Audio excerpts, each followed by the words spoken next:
Baik teman-teman, selamat datang kembali. Pada kesempatan kali ini saya akan membahas analisa saham mingguan untuk periode tanggal 1 November sampai dengan 5 November 2021. Jadi seperti biasanya, dalam satu video saya akan bahas sekitar 6 saham ya. Untuk playlist analisa saham mingguan yang lainnya, silakan cek playlistnya ya. Ada di video deskripsi di bawah ini ya. Baik, saya mulai langsung. Yang pertama saya mulai dengan ASII. Jadi ASII ini saya sudah bahas jauh-jauh jauh-jauh hari sebelumnya ya, bahkan beberapa bulan sebelumnya ya.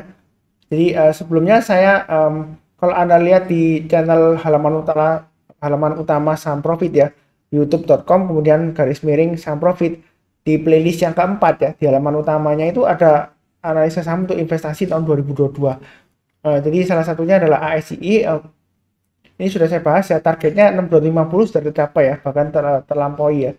Jadi minggu lalu dia koreksi masihannya, dia lower high, lower low dan juga lower close ya, seperti itu ya. Jadi kalau kita lihat di sini supportnya 6025 ya, itu penentuannya.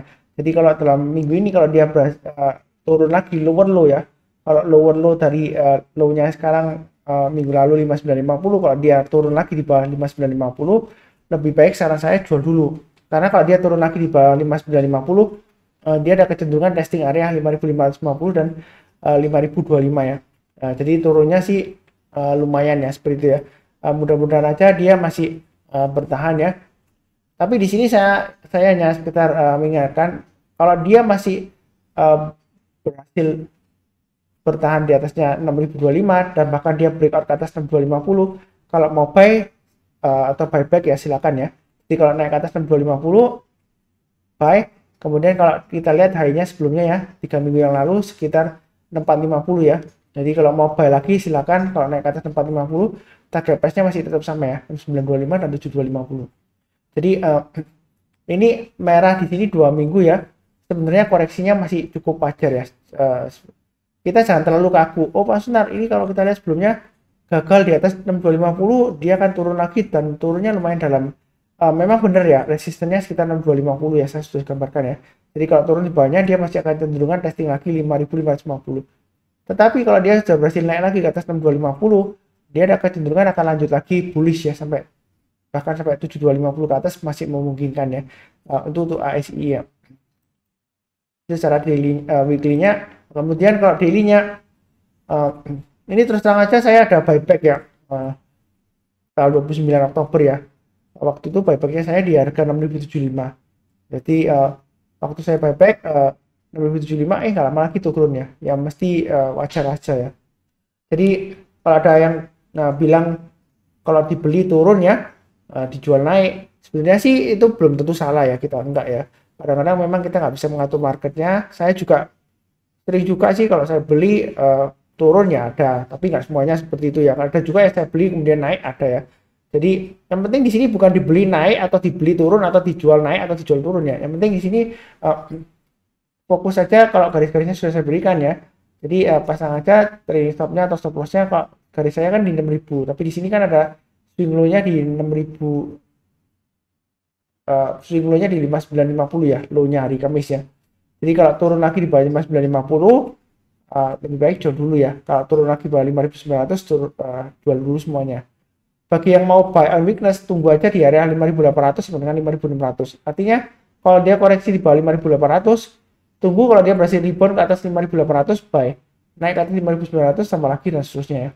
Memang sejauh ini dia masih konsolidasi di jalur uptrend-nya ya. Lumayan lebar ya. Jadi mudah-mudahan aja 1-2 minggu depan dia masih lanjut naik ya. Kalau secara fundamental untuk ASI ya, laporan keuangan kuartal 3 dia sudah keluar, pendapatannya dia naik 28,42%. Jadi saya hanya lihat sekilas saja ya. Labanya dia naik sekitar 17,15% ya. Kemudian EPS-nya, earning per share-nya dia naik ya. Kuartal 3 sampai dengan kuartal 3 tahun 2021 dibandingkan dengan 2020 itu 370 ya EPS terakhir ya, sampai dengan akhir bulan September ya. Jadi kalau tahun lalu dia EPS-nya di 347, jadi ada kenaikan sekitar 6%. Jadi ya dia lumayan bagus lah ya, istilahnya dia mulai pulih juga ya untuk ISG ya. Jadi baiknya bertahap aja sesuai dengan yang sudah saya berikan ya, seperti itu ya. Oke, berikutnya untuk UNTR ya. Jadi Pak Sunar, setelah euforia koalnya itu selesai kok UNTR-nya loyo bahkan turun ya. Sebenarnya kalau kita lihat dari laporan keuangan United Tractors ya, UNTR, itu pendapatannya naik 24,43% ya. Tadi saya lihat sekilas laporan keuangannya, labanya naik sekitar 46,43%. Jadi sebenarnya secara fundamental dia cukup bagus ya. Tapi saya fokusnya lebih ke teknikal ya. Jadi ini garis-garisnya sudah saya berikan. Harusnya yang ngikutin saya dari awal ya, ini sudah pasang trailing stop juga ya. Jadi turun di bawah 25175 ya harusnya sudah jual ya maksimumnya. Tapi kalau misalnya belum jual, kalau dia turun lagi di bawah 22925 lebih baik jual dulu. Ada kemungkinan dia akan turun lagi sampai testing area supportnya 20.100-an atau paling tidak di area sekitar sini ya 21 ribuan ya kalau dia turun lagi Mas Ian ya. Jauh ini memang dia koreksi, sebenarnya sih kalau posisi seperti ini kalau mau buy, saran saya tunggu kalau dia naik lagi ke atas 23850 buy, tapi buy-nya jangan terlalu banyak, bertahap aja ya.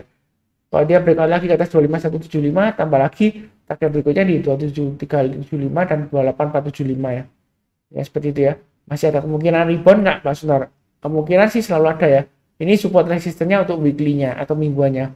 Kalau dari daily-nya, kalau kita perhatikan ya, ini memang area buy and weakness ya. Saya sudah sebutkan 1, 2, 3. Mungkin yang mengikuti saya, Pak Sunar katanya kalau sudah berhasil naik ke atas 24650 boleh buy and weakness-nya ya. Ini ternyata naik, kemudian nggak lama lagi turun, malah dia lower low. Makanya itu kan saya sudah bilang dari awal ya, buy-nya bertahap. Kalau dia gagal ya harusnya jual dulu karena ini 24175 sudah saya berikan. Kalau mau coba lagi buy and weakness di sini Mas Sunar. Ini naik lagi. Tapi turun ya penutupannya. Nah, apakah langsung jual? Tunggu lagi buy and weakness berikutnya di area 22350 ya di sini angkanya ya. Itu buy and weakness terakhir. Kalau dia masih turun di bawah 22350 ya kita jangan buy ya.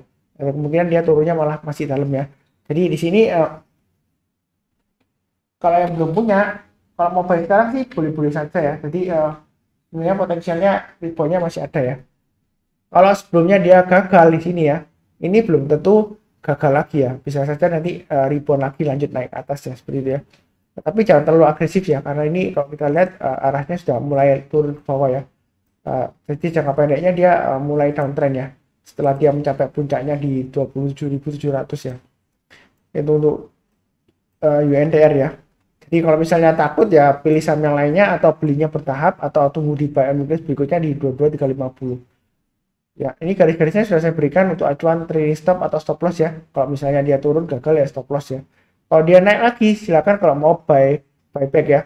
Jadi kalau naik lagi ke atas 24175 tambah lagi atau buy, naik ke atas 24650 tambah lagi, naik ke atas 25300 ya tambah lagi seperti itu ya. Kita nggak akan pernah tahu ya ini bakalan turun terus apa naik ya. Tapi ini kecenderungannya dia masih koreksi ya.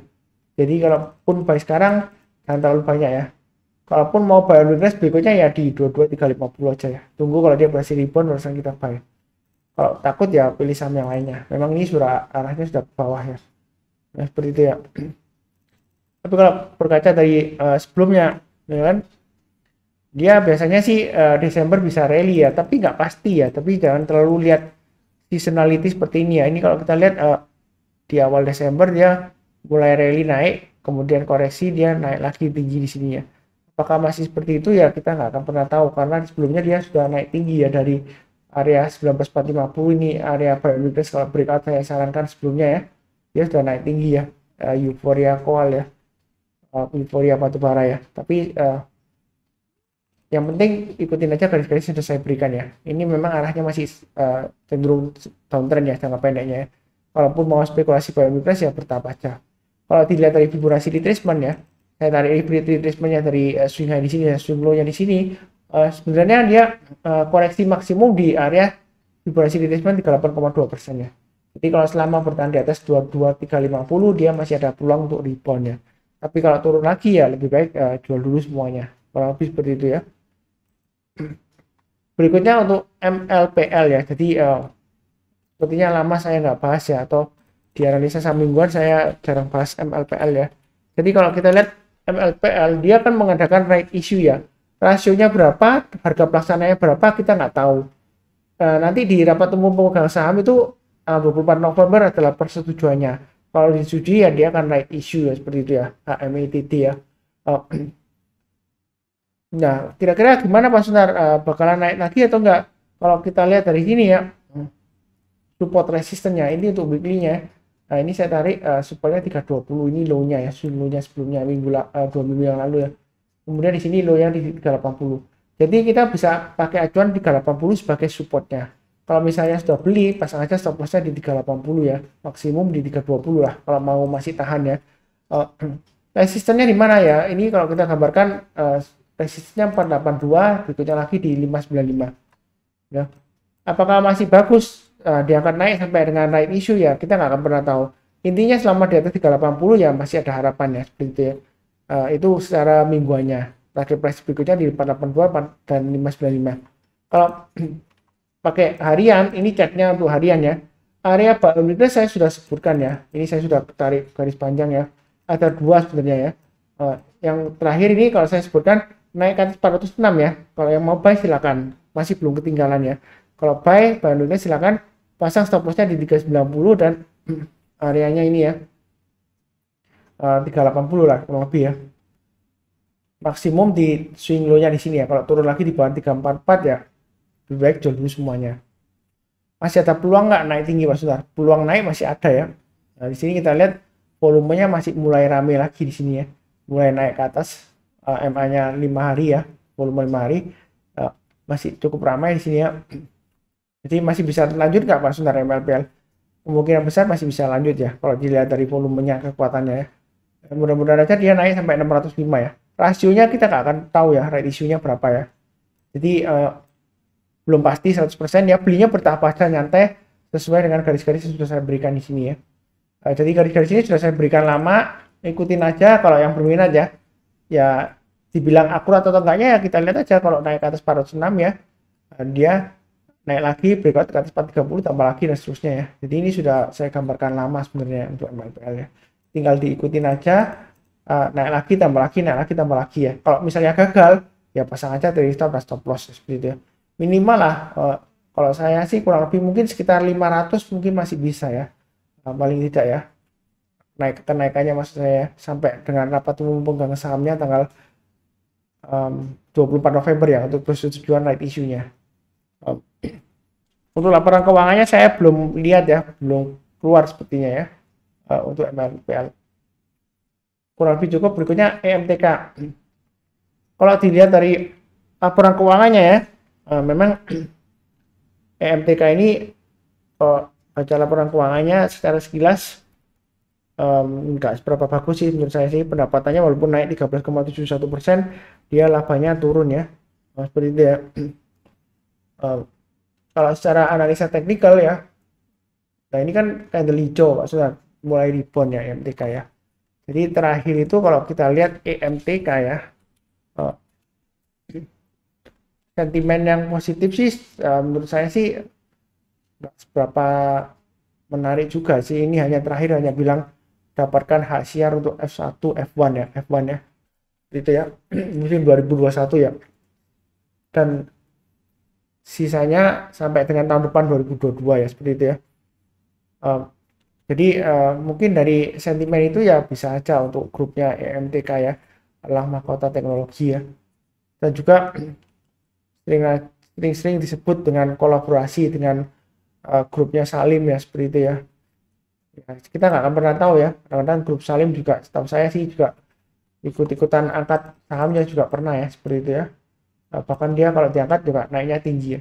Ini kalau kita lihat supportnya di low sebelumnya di sini ya, ini 1475 ya lebih ya. Ini supportnya memang agak jauh ya, fluktuasinya dia agak tinggi ya. Berikutnya lagi di ini yang terdekatnya ya, dia di 1835. Jadi kalau pakai 1475 terlalu jauh ya 1835 aja yang ini ya, pakai swing low yang di sini ya. Jadi kalau dia turun di banyak 1835 lebih baik jual dulu, ada kemungkinan dia turun di banyak 1475 ya. Kalau dia selama bertahan di atas 1835, target berikutnya ya kurang lebih ya. Nah, ini kalau saya gambarkan 2220-an ya di sini ya. Kemudian kalau dia naik lagi ya berikutnya ya kurang lebih sekitar area 2680 ya. Jadi ini berusaha untuk rebound, selama di atas 1835 masih cukup bagus ya. Intinya seperti itu. Itu kalau weekly-nya. Kalau dari daily-nya ini sudah saya gambarkan garis-garisnya banyak ya. Jadi sama kebetulan ya. Kalau di atas 1835 dia masih bagus. Jadi yang sudah punya pasang aja stop loss-nya atau trailing stop-nya di sana. Kalau belum punya, kalau mau buy boleh nggak? Memang di sini setelah dia rebound ya, ini tanggal 25 Oktober ya, volumenya cenderung menurun ya. Tapi rata-rata 5 harinya 5 masih naik ya. Harganya juga masih high. Jadi kalau lihat situasi seperti ini, mau buy sekarang boleh aja, tapi bertahap aja ya. Pasang stop lossnya 1835 dan 1745. Kalau dia naik lagi ke atas 1975 boleh tambah lagi, breakout ke atas 2150 tambah lagi dan seterusnya ya. Kalau di tengah-tengahnya ya mungkin setiap kelipatan Rp25 atau Rp50 ya, naik lagi tambah lagi seperti itu ya. Belinya bertahap aja, nggak saya tulis semuanya ya. Kalau saya tulis semuanya nanti banyak banget di sini ya angka-angkanya ya. Cenderungannya memang jangan terlalu banyak ya, karena dia sudah downtrend ya, masih downtrend sebenarnya ya, jangka pendeknya ini ya, karena dia belum berhasil breakout ke atasnya ini ya, 2260 ya, ini ya.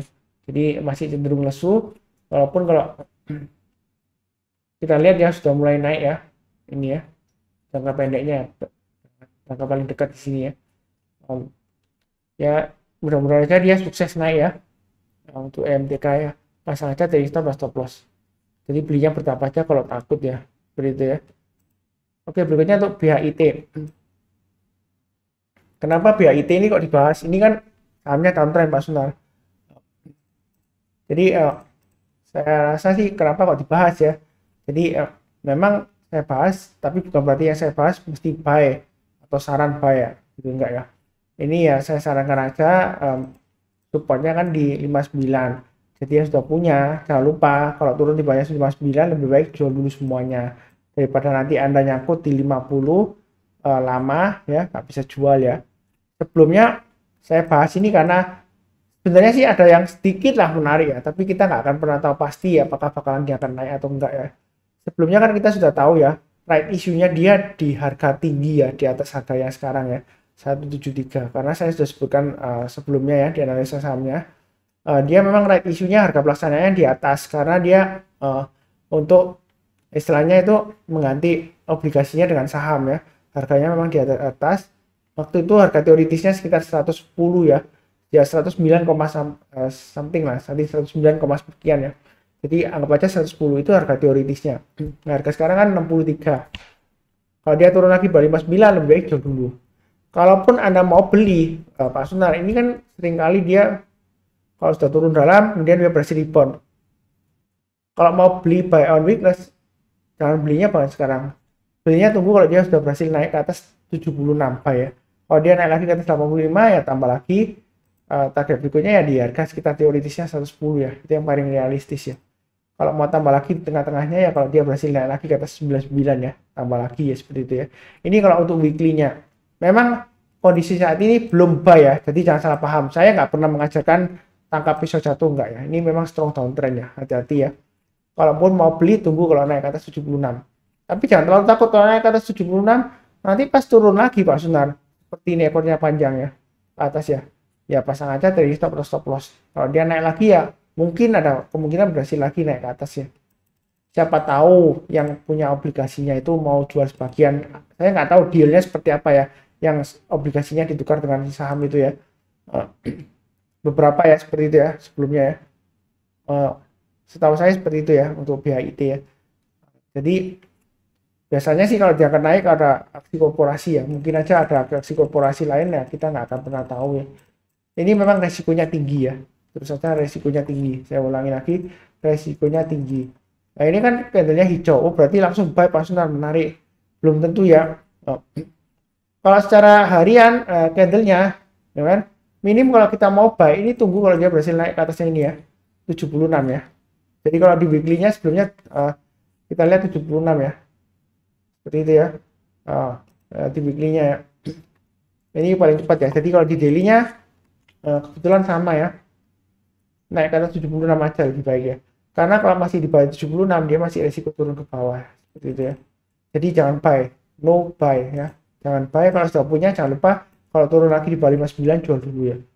Jangan beranggapan, wah mumpung masih murah Pak Sunar beli aja, yakin bisa naik. Ya terserah Anda ya, tapi ingat kalau turun bayar 59 jual dulu ya. Itu kurang lebih untuk BIT. Ya saya bahas sih, saya sih ada semacam, kalau dibilang feeling ya terus terang aja ya. Ada kemungkinan dia akan naik ya bisa aja, tapi nggak sekarang ya. Ini masih strong downtrend. Hanya saja saya sebutkan mungkin bagi yang suka spekulasi buy yang sahamnya downtrend, tapi jangan beli sekarang. Kalau beli sekarang itu tangkap bisa jatuh. Nanti tunggu naik ke atas 76 ya. Belinya bertahap aja, jangan terlalu agresif ya. Naik ke atas 81 tambah lagi dan seterusnya ya. Karena kalau dia di atas 76 dia lumayan aman ya. Kalau dia di bawah 76 dia akan dibawa turun terus ya ke bawah ya. Karena sebelumnya di sini ya 76 dia gagal kan, dia turun terus ya. Jadi kalau dia berhasil naik ke atas 76 ya paling tidak ya ke 85 lah. Ini resisten berikutnya ya. Kalau dia naik lagi ya bisa sampai 106 ya di sini ya, 110-an kurang lebih ya, hampir. Kita nggak akan pernah tahu seperti apa ya. Ya mungkin aja kalau dilihat dari monthly-nya ya, seperti ini ya. Sebelumnya itu dia ngangkatnya tinggi, koreksi, kemudian dia ditinggikan lagi, terbangkan naik ke atas. Kita nggak akan pernah tahu ya seperti itu ya. Ini sebelumnya tidak spektakuler juga ya, tahun 2016, 2006 ya. Naik tinggi, turun dalam bertahun-tahun ya ini turunnya ya. Kemudian naiknya bertahun-tahun juga ya. Nggak kebayang nggak ini dari harga berapa ini? Ini sebelum naik isu atau apa harganya di bawahnya ya. Saya nggak tahu aksi koperasi sebelumnya ya. Jadi di sini dia naiknya tinggi ya. Ini kan sudah turun dalam. Ya nggak berarti pasti naik ya karena saya bahas enggak ya. Ini masih downtrend ya, belinya bertahap aja. Siapa tahu ya kalau dia naik lagi atas 76 ya, kalau mau spekulasi buy and silakan ya. Kurang lebih seperti itu. Oke, berikutnya untuk NATO. NATO ini sudah saya bahas minggu lalu seingat saya ya. Menurut saya masih menarik ya, walaupun sideways ya. Sideways-nya di 565 sampai 645. Memang area on weakness ke weekly-nya di 565. Jadi selama di atas 565 kalau dia koreksi nyentuh ya rebound ya buy lumayan ya. Targetnya 645 kurang lebih bisa tercapai lah. Kalau walaupun nggak tercapai ya 565 ke 600-an ya tercapai lah tengah-tengahnya ya. Kalau dia naik ke atas 45 jangan ragu-ragu untuk buy ya atau tambah lagi ya. Naik ke atas 75 tambah lagi dia akan berusaha untuk breakout ke atas 715. Memang masih sideways ya. Kemudian kalau dilihat dari daily-nya untuk NATO ya berarti kan dia naik tinggi ya. Terlihat asing sudah mulai beli ya, tapi jangan lihat asingnya ya. Karena sebelumnya dia asing beli, nggak lama lagi juga turun ya. Jadi jangan lihat asingnya ya. Fokus saja, garis-garis sudah saya berikan. Kenapa saya bahas? Ya memang menariknya di sini ya 580 ya, saya sudah sebutkan ya. Kalau dia rebound ke atas 580 dia lumayan, paling nggak ya 630 sampai lah, paling nggak ya 610 lah di tengah-tengahnya ini ya. Di sini kalau yang mau buy hasil higher, kalau dia naik 630 ke atas saja buy ya. Naik ke atas 45 tambah lagi, naik ke atas 660 tambah lagi, atau tunggu lagi di area sekitar 580. Artinya bukan koreksi di bawah 580 langsung buy, enggak ya. Kita tunggu kalau dia berhasil rebound baru buy, tapi belinya bertahap aja. Naik ke atas 595 tambah lagi, naik ke atas 510 tambah lagi, itu bagi yang buy on weakness ya. Seperti itu ya. Menurut saya sih masih ada peluang naik ya, tapi ya nggak tahu ya, karena ini sideways-nya lama dan lebar lagi ya. Nah ini mulai sideways di sini ya, kelihatan ya, kita lihat ya. Ya sebelumnya kalau kita lihat ya dia sideways-nya di bawah sini ya, lebar lama ya. Ini kalau kita lihat, wah ini sideways lagi Pak Senar. Kalau dia naik lagi ya mungkin dia bisa higher high lagi ya, seperti itu ya. Ini kalau digambarkan ya mungkin sekitar area sini ya. Bisa breakout ke atas 75 ya bisa aja ya. Targetnya di 715. 715 di high-nya di sini ya. Sebelumnya di sekitar 27 November 2020 ya, pernah sampai 715 ya. Ya, tapi seperti itulah untuk NATO ya. Saya nggak pernah ngikutin NATO secara fundamentalnya ya. Seperti itu ya. Cuma seringkali dia kena Yuma ya. Seperti NATO, Boga itu atau saya kadang-kadang sering kena Yuma ya. Jadi ini fokusnya ke teknikal aja. Mudah-mudahan dia breakout ya, karena dia sudah sideways lama. Biasanya sih yang sideways lama dia kalau breakout sih lumayan ya, tapi belum tentu ya. Nah ini kalau saya lihat dari money-nya sebenarnya, kan kalau dia breakout dari high-nya di sini, kan kita ukur ketinggiannya ya di sini ya. ya dia ini ya tingginya. Bisa saja kalau breakout ke atas 715 bisa saja naik sampai tinggi sampai sekitar ini ya 1000 ya. Semua memungkinkan ya, kita nggak akan pernah tahu ya. Ya, ya mungkin aja ya. Saham ini memang agak aneh ya seperti itu ya. Saya juga nggak seberapa kenal. Terus terang saya nggak pernah beli juga ya. Ini hanya murni analisa teknikal, nggak ada opini pribadi juga ya. Uh, Memang dia sebelumnya dari harga bawah ini mampu naik lagi nih konsolidasi lama. Kalau dia berhasil breakout, kalau sudah konsolidasi lama ya bisa saja seperti ini sebelumnya di sini ya, bisa naik tinggi sampai di sini ya. Bentar kalau saya perhatikan di sini ya. Jadi NATO itu dia belum lama ya ibunya ya sih.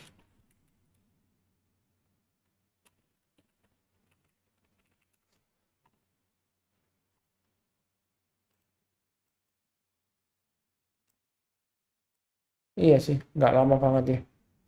Ini mulai 2019 ya kalau saya. Ntar saya cekkan juga ya untuk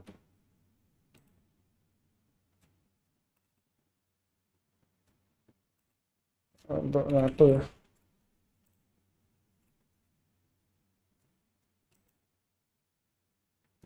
Listing date-nya 18 Januari 2019 ya untuk NATO ya. Memang saham ini sama aneh ya. Masyarakat memegangnya 53% ya. Begitu ya.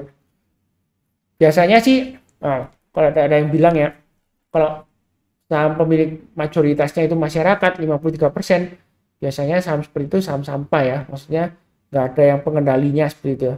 Kalau dibilang nggak ada pengendalinya ya nggak juga. PT-nya yang terbesar ya ada PT Karunia Berkah ya, dia 26% ya. Seperti itu ya. Jadi belum tentulah, kadang-kadang yang dikatakan saham sampah ya seperti ya, karena nggak ada saham pengendali yang terbesar yang pegang mayoritas masyarakat, tapi buktinya dia sudah pernah naik tinggi ya seperti di sini ya. Ya siapa tahu dia turun lagi lumayan ya. Nah, seperti itu ya. Ya kurang lebih sekian lah, cukup lah ya.